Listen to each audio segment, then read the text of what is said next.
উত্তরবঙ্গের মধ্যে অন্যতম বিভাগ হচ্ছে রংপুর। এই বিভাগে প্রতিনিয়ত দেখা দিচ্ছে নতুন নতুন দৃশ্যপট।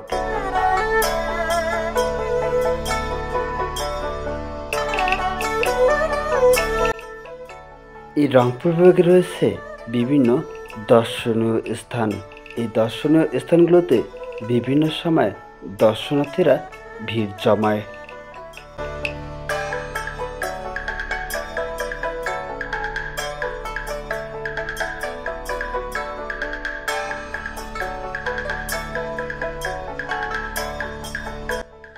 এই রংপুর বিভাগে যে কেউ আসলে মুগ্ধ হয়ে যায় দর্শনীয় স্থানগুলো দেখে।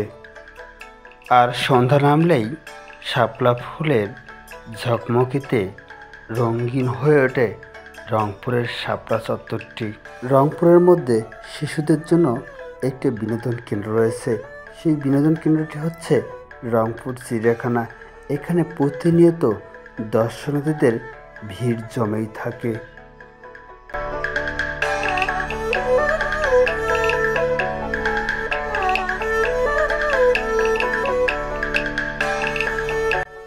রংপুরের মধ্যে আরেকটি প্রাচীন বিনোদন কেন্দ্র রয়েছে, সেটি হচ্ছে রংপুর জমিদার বাড়ি।